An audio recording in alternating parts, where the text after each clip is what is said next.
Oui.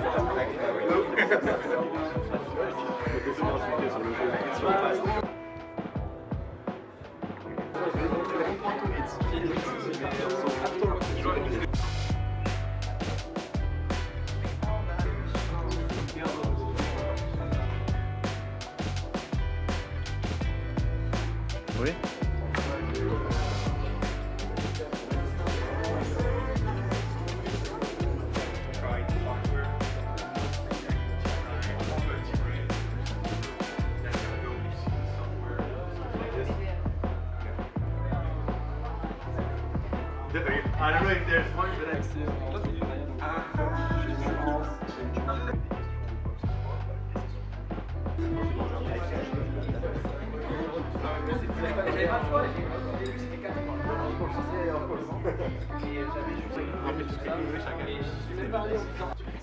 certains connaissent déjà ici, et bah, c'est aussi le moment de le faire. Ça vous va? Brand reception cocktail. I'm Kelly, the marketing director from Wondershare. It is my honor to be here in this beautiful place, Paris, France, to have the special moment with all of you. First and foremost, I would like to express my sincere thanks to our brand partner, Susu and Matt, for the organization of this activity. Thank you, Susu and Matt. So we encourage all of you to speak freely and share your own stories. Your insights and experience are very important for us. We look forward to a lively and engaging discussion with all of you. And through the event, we hope to strengthen our ties with the France market and foster closer relationship with all of you. Et vu qu'on est quand même sur un événement qui est bien prévu aujourd'hui, on aura la possibilité de découvrir pas mal d'outils, donc sur les différents PC qui sont dans les différentes salles, notamment Filmora dans cette salle et PDF Element de l'autre. Donc si vous êtes curieux peut-être de voir aussi de quelle manière les outils fonctionnent, l'IA fonctionne sur ces outils, ça va être le bon moyen de le faire. Okay, once again, thank you all for being here, and thank you for our media partners and friends for your support. Thank you. So let's have a wonderful evening now. Thank you. Bon, dites-moi les gars, vous voulez parler gaming d'abord ou vous voulez parler d'IA en général?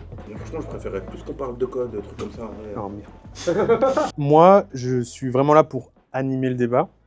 Enfin, l'idée, c'est plutôt de recueillir ce que vous pensez, vos insights à vous, si vous avez des idées en particulier ou des avis plus ou moins tranchés sur certains sujets. Donc vraiment, je vais lancer une question. Je vais introduire le sujet parce que c'est un peu large. Lancer une question, j'en ai plusieurs. On verra en fait en fonction du timing et du reste. Si jamais voilà, on est trop short sur le timing, je raccourcirai ou quoi que ce soit. Mais voilà, vraiment l'idée, c'est de faire des débats, de discuter tous ensemble et d'essayer d'en tirer un petit quelque chose et puis de voir s'il y a des avis plus ou moins tranchés et d'élever un petit peu le débat entre guillemets. Avec juste un petit chiffre, parce que donc, je pense que vous n'êtes pas étranger à l'IA maintenant, qu'est-ce que c'est, quelle forme ça prend et quel usage on peut en avoir. L'IA qui a grandement été démocratisée avec ChatGPT en premier lieu, enfin en tout cas qui a fait vraiment gagné en popularité avec ChatGPT et qui maintenant se retrouve dans plus ou moins tous les produits qu'on a. On en a à travers des téléphones, avec notamment le dernier téléphone de Samsung. On a ChatGPT, mais on a plein de nouveaux produits qui utilisent l'API de ChatGPT, qui s'utilisent un peu pour tout. On avait un petit chiffre qui nous est sorti d'un rapport de McKinsey qui disait que normalement, l'IA va rajouter 4,4 trillions de milliards de dollars sur le marché. Moi, ce que je voulais voir avec vous, c'est plutôt quel secteur bénéficie le plus de l'IA et quelle transformation vous pensez qu'on peut anticiper dans ce secteur-là d'ici 5, 10 ans. Autant la question, elle est dans quel domaine l'IA va avoir un impact. Moi, je poserais encore plus largement dans quel domaine l'IA n'aura pas d'impact. C'est-à-dire que je pense que l'IA, vraiment, il n'y a pas de domaine où il n'y aura pas de plus ou moins gros impact de la part de l'IA. Et on peut se dire qu'en fait, il y a des gens qui vont me dire, vas-y, la première chose où l'IA n'aura pas d'impact, c'est tout ce qui est métier manuel. C'est, vas-y, ton garagiste, l'IA, peut-être il s'en fiche un peu. Et en fait, je sais pas, il y a beaucoup de hype avec le nouveau casque d'Apple, par exemple, qui est sorti, ce genre de choses, où ça rajoute, en plus de l'IA, la réalité virtuelle. Et forcément, l'IA va avoir un impact dans la réalité virtuelle, et donc forcément, l'IA va peut-être aider demain ton garagiste à identifier les pièces, à savoir quoi faire et de quelle manière. Donc, je vais être un peu chiant, je vais dire que moi, je pense que ça va un peu impacter dans tous les domaines. Maintenant, la question, c'est est-ce que ça va avoir que des impacts positifs ou est-ce que ça va avoir que des impacts négatifs et où on met la mesure, en fait. Je ne sais pas à quel point on doit tout confier à l'IA ou est-ce qu'il y a quand même des choses où on se dit l'humain est obligé d'intervenir dans ces domaines-là. En gros, qu'est-ce que c'est les principaux défis éthiques qui vont s'imposer avec l'IA dans la vie quotidienne? On parlait tout à l'heure de surveillance de masse, mais on a par exemple les deepfakes vidéo, audio, tout ce qui est face swap, l'accès aux données. Et donc, pour vous, c'est quoi le principal défi éthique? Puisque l'IA est sans cesse en train de se réinventer, sans cesse en train de trouver de nouveaux usages, son développement s'accélère à une vitesse qui est comme on ne l'avait jamais vu auparavant, parce qu'en un an, on a fait un bond énorme. Donc pour vous, qu'est-ce que ça va être les principaux défis là, dans la décennie qui vient, qui va entourer l'IA? Il y a plein de gens qui peuvent se faire avoir facilement. Déjà, rien que là, c'est vraiment très réaliste, mais j'arrive même pas à imaginer avant. Ça pour que les gens se fassent avoir. Voilà, déjà, on n'a même pas besoin de ça, mais imaginez dans le futur, quoi. Ça sera tellement réaliste que même nous, même des gens qui sont conscients de l'IA, tout ça, ils pourront facilement se faire arnaquer. Donc ça, je trouve, c'est... Je pense que dans la désinformation, du coup, l'IA peut être un problème. Ouais, voilà. Après, l'IA, ça peut être aussi un problème pour tout ce qui est urgence, donc tout ce qui est force de l'ordre, pompiers et tout, dans le sens où si, par exemple, on veut essayer de faire passer une information ou faire un appel d'urgence avec l'IA et tout, que l'IA... transmettre mal l'information. Non, moi j'ai un défi que tu n'as pas évoqué, mais qui est la fiabilité de l'information, c'est-à-dire que l'IA est basée sur l'apprentissage sur des données publiques ou pas, mais on ne sait pas à quel point ces données sont fiables, et on atteint des fois des cas concrets, c'est-à-dire que moi j'utilise des fois en programmation, et on va te dire, vas-y, j'utilise tel framework, donc tel outil de programmation, trouve-moi telle fonction, et on se rend compte que des fois l'IA invente des choses. C'est-à-dire qu'elle va être sûre d'elle que, vas-y, fais ça, ça va marcher, et en fait elle va utiliser des fonctions qui n'existent pas. Donc on peut quand même se poser la question sur des sujets un peu plus sérieux comme le médical ou même des choses un peu plus concrètes, la sécurité, toutes ces choses, ces sujets sérieux. Moi j'avais noté un autre cas, c'est par exemple sur la propriété intellectuelle. En fait, selon moi, aujourd'hui déjà c'est parfois compliqué de faire respecter la propriété intellectuelle, notamment les artistes. Vous faites une musique c'est peut-être plus identifiable que le reste, mais vous faites une illustration, un graphique, quelque chose. Qu'est-ce qui dit que c'est de vous? Alors, si vous l'avez signé et que c'est physique, et c'est toujours plus simple, mais si elle est en ligne, c'est compliqué quand même de dire c'est de moi. Moi, je suis dans le sport. J'ai été footballeur de haut niveau, donc aujourd'hui, je fais du contenu. On fait du contenu ensemble sur le football. On a vu sur Sora. Tout à l'heure, je reprenais Sora qui modélisait des vidéos, mais il y avait quand même des bugs. Il y avait quand même des bugs où, par exemple, il y avait une vidéo où un chien avait 2 têtes. Alors, je veux bien, mais... Parce que la tech n'est pas encore complètement au point, mais... Mais est-ce qu'elle le sera? Sans mauvais jeu de mots avec Sora. Vu qu'on génère de la vidéo par IA, vu qu'on génère de l'image par IA, vu qu'on génère du son par IA, et vu qu'on arrive même à générer des avatars par IA et faire des deepfakes, est-ce que vous, en tant que créateur de contenu, vous n'avez pas peur, un jour, d'être remplacé entièrement par une IA qui fait exactement pareil?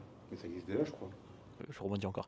C'est tout le défi, non, mais c'est la personnalité, finalement, de chacun. Avant qu'une intelligence artificielle puisse reproduire une personnalité. Et est-ce que le public a aussi envie de voir une IA, n'a pas envie plutôt de nous voir nous, en tant que personne? Parce que finalement, YouTube, on oublie, mais au tout début, avant que ça devienne des productions comme celle aujourd'hui, c'était quoi? On était dans notre chambre, ou un truc comme ça, on se mettait comme ça, et finalement, on avait la personnalité propre. C'est la grande différence avec la télévision. Si tout s'uniformise, parce que bon, l'intelligence artificielle, évidemment, on va peut-être réussir à créer carrément des avatars avec une personnalité propre, etc. Mais nous, être remplacés en tant que créateurs de contenu qui sommes déjà établis, je pense que le public veut voir notre personnalité et veut pas que ça change. Et ça sera très difficile à reproduire. Mon analyse, il y a 2 typologies de personnes. Il y a les personnes qu'on suit pour leur personnalité et il y a des personnes qu'on suit pour leur concept. C'est-à-dire que les personnes conçues pour leur personnalité, l'IA va pas inventer toute une histoire, toute une personnalité, va pas se rendre à des conventions, etc. Je pense pas que Squeezie demain va se faire remplacer par une IA qui va faire ses concepts à sa place parce qu'il a une personnalité forte. Maintenant, il y a des personnes, peut-être plus dans la branche storytelling par exemple, qui parlent d'histoire, qui parlent de faits, etc. et que je pense on ne connaît pas forcément. Je pense par exemple, je sais pas, à des Ego, à des combos qui parlent de gaming, d'histoire gaming et qui on les connaît pas forcément eux, mais on connaît. Il y a une voix, il y a une histoire, mais c'est des choses que demain. Je vois pas pourquoi on doit avoir peur parce que en tant que créateur de contenu, bah, on peut l'utiliser justement. Si ça devient hyper réaliste, hyper bien fait, bah on est juste derrière l'IA, mais en gros c'est nous, on utilise l'IA pour accroître notre chaîne. Donc en fait il y a deux cas. Soit on utilise l'IA parce que bah, tu veux gagner de l'argent, du coup c'est bon, c'est hyper rentable pour toi. L'IA ça va permettre que d'accroître ton business et tout. Mais après si tu veux faire par passion, bah, rien ne t'empêche de continuer à faire par toi-même.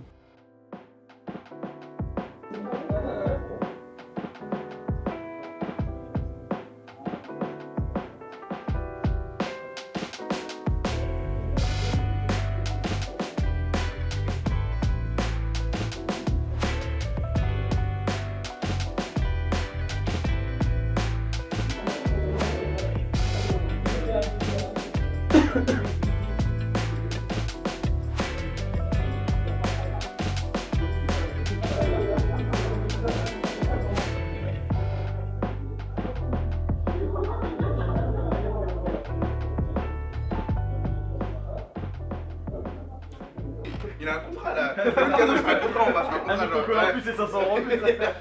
Ah, donc quand t'es parti 5 minutes, t'étais avec eux. Ah, ok, j'ai compris. C'est ma Ok. pas des joueurs de Voilà, ok, j'ai capté. Du coup, on va revenir sur le gaming. Du coup. Je voulais aborder le sujet de deux angles, entre guillemets. Il y a l'angle développeur de jeu et il y a le côté expérience utilisateur, les joueurs, du coup, puisque je trouve que c'est toujours 50-50. Il y a autant les développeurs de jeux que les joueurs en eux-mêmes. Et plus particulièrement, comment en fait l'IA, elle est venue améliorer l'expérience des joueurs et elle a même transformé le gameplay.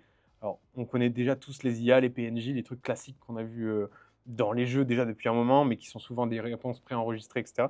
C'est pas vraiment de ça dont on parle, c'est un peu plus en fait tout ce qui va être les environnements générés procéduralement par IA, les réponses adaptées, où vous avez vraiment en fait une IA et entre trois joueurs qui parlent à cette IA dans le jeu, ils n'auront jamais la même interaction.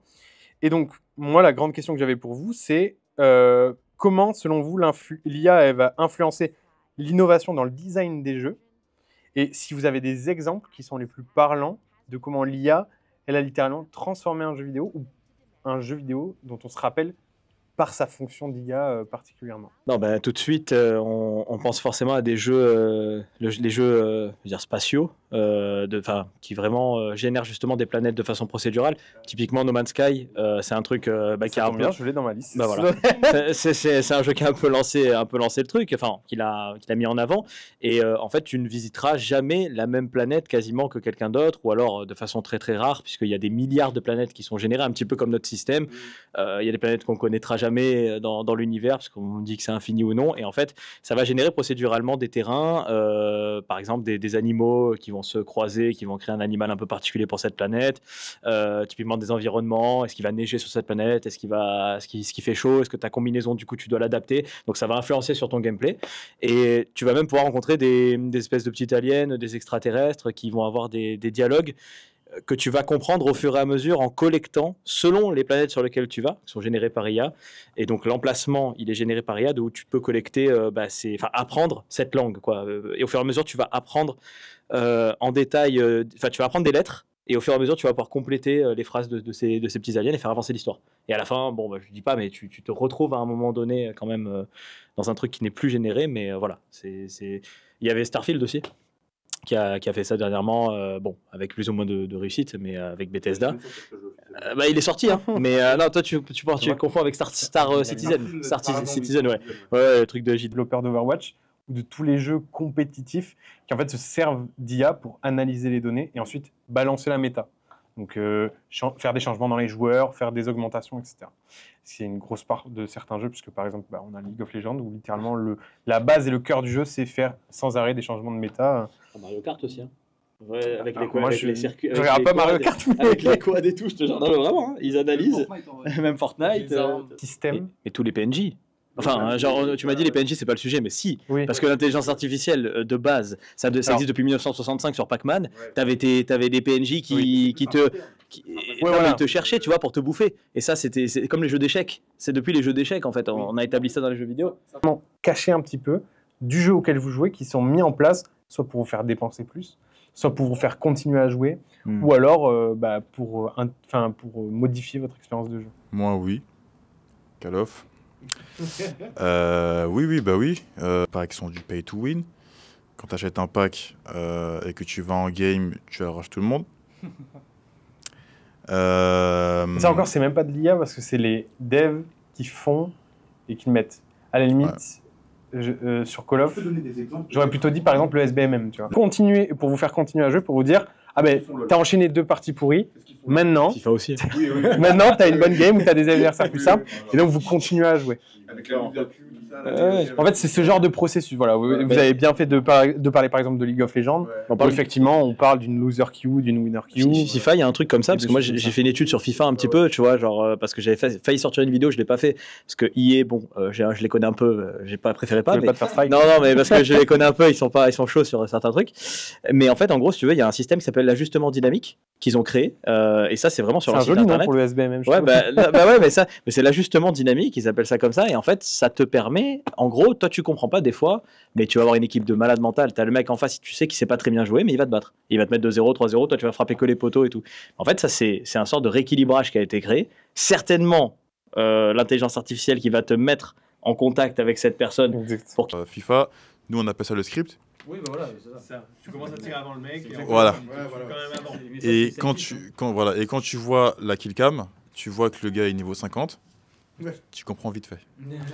En fait, sur Code maintenant, je pense depuis un bon bout de temps, quand tu commences à jouer à Call of, du coup tu commences au niveau 1 jusqu'à, on va dire, niveau 100, tu es avantagé sur tous tes fights. Peu importe les games que tu fais, tu es énormément avantagé sur tous tes fights. Et j'avais fait j'avais parlé de ça avec un autre pote à moi qui travaille dans ce genre de choses. Et il me disait que oui, en fait, c'est vraiment des avantages que les joueurs ils ont dès qu'ils commencent à jouer à Call of. En fait, l'algorithme, le SBMM, leur font croire qu'ils sont forts. Comme une volonté de faciliter l'accès au jeu ou comme une volonté de rendre addict, c'est un peu fort, mais... Le marché du jeu, il a changé aujourd'hui. Ouais. Avant, le marché du jeu, c'était un peu genre, t'es dans ta chambre, donc tu avais le temps de tryhard. Il y a le jeu solo surtout, Voilà, parce que maintenant on a le jeu compétitif, c'est devenu, voilà, et c'est lié au compétitif ça beaucoup. Mais c'est vrai que... Tu veux arriver, tu veux être le meilleur, Ouais. et t'as pas envie d'être sur un jeu où malheureusement t'es nul. Parce que demain, t'as envie de sortir, t'as envie de parler avec ton pote, tu dis hey, j'ai fait une bête de game, j'ai fait 40 kills, nanani, nanana. Alors que malheureusement, si tu débutes sur un jeu, tu peux pas faire ce genre de choses. Je pense que c'est pour ça aujourd'hui qu'il y a beaucoup de SBMM, c'est pour faire en sorte que le casu il puisse prendre aussi du plaisir. Le marché du jeu vidéo, il a énormément changé. Aujourd'hui, il y a beaucoup plus d'enfants de 10 ans qui ont accès à des jeux vidéo, alors que nous, il fallait qu'on attende peut-être 15-16 ans, peut-être, pour avoir nos premières consoles, ce genre de choses-là, quoi. Avant, voilà. Il n'y avait pas de SBMM avant. Je pense que le online, ça a beaucoup changé de choses. Quelque part, tu es obligé de payer en plus, juste pour pouvoir arriver à jouer, sans être désavantagé, parce qu'on n'est même pas sur une histoire de futur, parce que là, on parle de tous les trucs qui sont maintenant, mais la technologie de l'IA, ça avance, et ça évolue pas mal. Dans le futur, qu'est-ce que vous voyez comme nouveaux usages et comment on pourrait améliorer l'expérience des joueurs et quel type de nouvelles expériences on pourrait créer grâce à l'IA, que ce soit dans des jeux, réalité virtuelle, réalité augmentée, peu importe. Mais... Moi, je pense la VR. La VR, je pense que à l'aide de l'IA, ça va révolutionner le gaming par rapport... Enfin, de la même ampleur, je dirais que Fortnite a révolutionné un petit peu le monde le marché et puis le monde du jeu, comment on appelle ça? Comment on appelle les jeux ouverts? En monde ouvert. En monde ouvert, ouais. Ouais. Donc le truc, c'est que moi je me dis, l'IA à l'aide de la VR et de la réalité aussi sensorielle Donc tout ce qui accompagne la VR, hein, avec les tapis. Aujourd'hui, on voit au Japon, la dernière fois je voyais un truc au Japon, c'est qu'ils avaient un gilet où quand ils se faisaient... les sensations comme comme si tu te faisais tirer dessus. C'est incroyable. Le contenu, ça permet de baisser les coûts de fou. Parce que grâce à ce que vous pouvez modéliser en 3D sur les jeux ou générer par IA, en fait, vous n'avez pas besoin d'aller sur un set, de prendre des tourneurs, des cadreurs, du matos et tout ça. Donc en fait, ça permet aussi de... Au caractère de ton personnage et à ton caractère. T'as pas la même mission que quelqu'un d'autre. C'est surtout ça le truc, c'est que l'intelligence artificielle... En fait, le personnage en face de toi, il va avoir sa propre intelligence artificielle qui va faire qu'il s'adapte vraiment à ton comportement. Si tu es un mec qui respecte les feux rouges, je dis une connerie moi, et tu veux incarner un flic dans GTA, bah peut-être que tu vas avoir des missions derrière qui vont comprendre que tu as respecté tous les feux rouges et tout ça, et ça va s'adapter directement à toi. Et tes choix vont impacter la fin du jeu. Ça, c'est des trucs qu'on voit de plus en plus.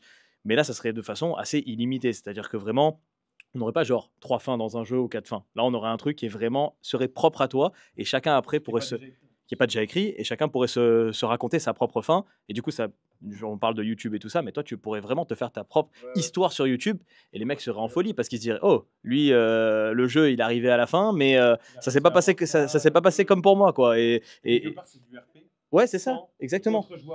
Exactement. Et ça, pour moi, c'est le gros du gros. Je veux dire, GTA 6, imaginez, vous allez voir n'importe quel PNJ ou n'importe quel gars pour une mission, et vous n'avez pas la même mission. Toi et toi, vous n'avez pas la même mission.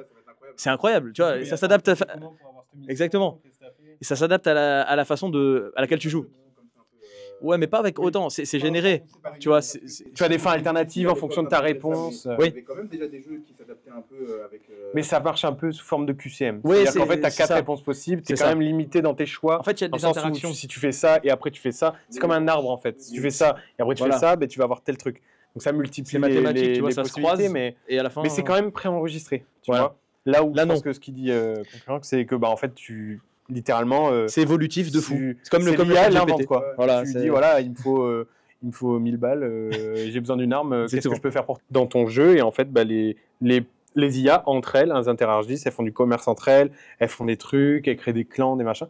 Et en fait ça peut te permettre de créer des expériences dans des jeux et de complexifier encore plus ton jeu qui en monde ouvert du coup qui a besoin de ça, parce que souvent le gros défaut des jeux en monde ouvert, enfin je trouve, c'est que c'est souvent vide dans le sens où c'est dur de faire un monde très grand et de générer des trucs assez intéressants à tous les coins de rue et d'espace de ton jeu. Donc ça dégrade grandement l'expérience de jeu donc pour les algorithmes. Mais est-ce que vous voyez d'autres choses de cet aspect-là, côté éthique, qui pourraient poser problème quand on utilise de l'IA dans les jeux? Après, moi je pense que c'est surtout pour la création des jeux. Parce qu'on a parlé beaucoup de l'expérience joueur, mais l'expérience développeur aussi, parce que c'est vrai que l'intelligence artificielle va beaucoup les aider à concevoir des mondes, tout ça, de façon peut-être plus simple. Mais est-ce qu'on perdrait pas un petit peu la patte graphique à la fin et la patte personnelle? C'est un peu ce qu'on parlait tout à l'heure pour la création de contenu aussi. Ouais. Parce que ça reste quand même des œuvres artistiques, les jeux vidéo. Je veux dire, il y a des plans qui sont magnifiques. Tu prends Elden Ring, tu as des trucs de fou et tout ça, que tu vois au loin. Est-ce qu'on va pas perdre ces artworks? Parce que tout est dessiné auparavant. Aujourd'hui, ça va certainement être dessiné par intelligence artificielle à l'avenir. Est-ce qu'on va pas se retrouver devant un Ikea truc? Tu vois ce que je veux dire? Aujourd'hui, tu achètes un bureau, enfin tout le monde va chez Ikea pour acheter ses bureaux, mais à l'époque, tout était fait, tout était dessiné. Voilà, il y aura peut-être un peu moins de caractère, tu vois. On va avoir des trucs un peu qui se ressemblent. Est-ce que c'est pas le risque à la fin aussi? Et est-ce que des développeurs vont pas perdre leur travail, tout simplement? Ou des concept artistes, des mecs qui dessinent, puisque bon, tout sera là, tu n'auras plus besoin d'eux. Et c'est la question qu'on peut se poser un peu niveau éthique de création, quoi. Côté bien-être et du reste, parce qu'encore une fois, c'est mon métier, mais je trouve que le problème d'éthique que ça soulève, c'est surtout le fait de créer des algorithmes pour te rendre accro, quoi. Ah oui, ça. De chercher à te faire rester le plus de temps possible sur le jeu, de te rendre vraiment, de te faire dépenser. Quand on fait des trucs avec, il te manque 100 pièces de monnaie du jeu pour avoir le pass ou le machin, et on vend pas 100 pièces, on en vend pour 10 €, donc en fait, tu es obligé de mettre la main au portefeuille, alors que tu as déjà acheté le jeu. Ou quand on crée des expériences qui, en fait, viennent derrière, si elles dégradent l'expérience de jeu pour toi, c'est pour la rendre un peu meilleure pour un autre, donc c'est pareil que pour le SBMM, quelque part. Ou alors, tout simplement, pour... j'ai perdu le fil de ce que je voulais dire. Pour les microtransactions ou les lootbox, par exemple. Donc, tout ça, pour moi, c'est... Le gros problème que l'éthique elle pose, c'est ça, et surtout, voilà, c'est ce que je voulais dire, l'utilisation des données. Ah oui. Parce que quelque part, on est un peu plus conscient de ce qu'on fait de nos données quand on va sur un site pour acheter quelque chose et machin. On sait ah oui, bah, du coup, ils marketent le fait que je suis allé sur ce site et que j'ai voulu acheter ça. Donc, derrière, c'est pour faire de la pub. Bon, on n'en est pas à l'abri dans les jeux vidéo demain. Et l'IA, si elle analyse votre comportement pour comprendre comment vous offrir une meilleure expérience de jeu, elle est très bien capable de vous le faire pour vous proposer des produits. Electronic Arts, ils vont le faire. Hein. Là, c'est sorti la semaine dernière. Ils ont prévu qu'en fait, dans les jeux, mais moi je trouve pas ça trop problématique, mais que dans certains jeux, type monde ouvert, tout ça, sur les panneaux publicitaires, il va y avoir des publicités qui vont s'adapter, vu que le jeu sera connecté. Maintenant, il y a la connexion obligatoire sur tous les jeux. Bon, moi, ça m'énerve ça, mais bon, c'est pas grave. Et en fait, selon ton profil, selon tes données qu'ils ont collectées auparavant et tes goûts, etc., ils vont par exemple mettre une pub, j'ai une connerie, Nike, sur un panneau publicitaire, tandis que toi, tu verras une pub McDo. Et en fait, ils vont commencer à faire, c'est ce qu'ils vont commencer à faire. Et ils l'ont dit. Alors après, si c'est bien intégré, en vrai, des fois, il y a des fausses pubs dans les jeux en monde ouvert et tout. En vrai, si tu as des vraies pubs, ça pourrait créer une espèce de...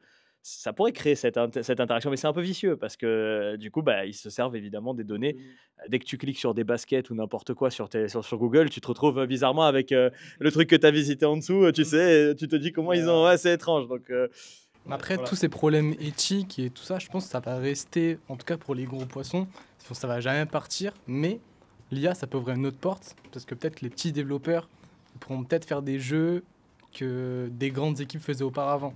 Là, avec l'IA, ils faisaient comme tout seul. Donc là, ça offre une force de frappe. Donc les petits développeurs tout seuls vont pouvoir faire des jeux hyper bien, et peut-être ça va ouvrir une nouvelle porte. Et il y a Genie fait ça, c'est Google, ils ont créé une intelligence artificielle qui fait ça, qui crée des mondes, des jeux vidéo en très peu de temps là. Là, ça vient de sortir aussi il n'y a pas longtemps, et c'est pas encore trop au point, mais d'ici quelques temps, carrément en tapant le jeu que tu souhaites, ça va commencer à créer une expérience, après tu pourras la personnaliser. Surtout qu'en plus, on a vu qu'il y a pas mal de jeux indépendants qui en fait c'est genre en 2D, pixels. C'est des copier-coller. Sont beaucoup plus... Alors, il y a des copier-coller, mais il y en a qui sont beaucoup plus populaires parce qu'ils offrent une mécanique et un truc qu'on voit pas tout le temps, qui est moins lisse et qui est un peu différent de ce qu'on a l'habitude de voir dans les jeux vidéo, et qui sont hyper populaires et qui finissent par être hyper rentables pour son créateur, parce que ça s'écarte de ce qu'on voit tout le temps dans le monde du jeu vidéo. Gros développeurs qui vont maîtriser les mécanismes de l'addiction à un point phénoménal avec l'IA, c'est-à-dire que, je sais pas, demain, ça se trouve, on va être capable de dire, ce jour-là, on va étudier son comportement, on va tout connaître sur lui, on va savoir qu'à tel moment, s'il meurt de telle manière, dans tel endroit, il va plus jouer ou il va plus passer à la caisse. Et est-ce que ça va pas pousser vraiment les vices de l'addiction à un sommet encore plus loin que ce on peut avoir par exemple avec les casinos qui poussent déjà ça très très loin. On l'a déjà sur les applications de réseaux sociaux, on l'a un peu partout. Tu vas sur Winamax, tu l'as, c'est bon. Ouais. C'est sûr. Le but, c'est que de toute façon, c'est de générer quand même plus d'argent, ça reste des entreprises. Donc si l'intelligence artificielle peut leur permettre de gagner plus d'argent, c'est comme à nous en tant que créateurs de contenu. Honnêtement, si ça peut nous permettre d'optimiser nos contenus et derrière d'en proposer un peu partout, plus facilement, sans qu'on ait trop de travail en plus, on va le faire. On va être honnête, on va le faire certainement. Et donc, je trouve que c'est plus un gain de temps aujourd'hui ouais. Pour nous, quoi. Voilà. C'est plus un gain de temps, quoi. Appel à classe. C'était le mot de fin, il a lâché le micro. Rebondis, parce que c'était vraiment le mot de la session. Et surtout de votre temps, de votre énergie et de vos perspectives aussi, parce que c'est toujours intéressant. Penser tout seul, c'est sympa, mais penser à plusieurs, c'est toujours plus enrichissant. Donc merci à tous.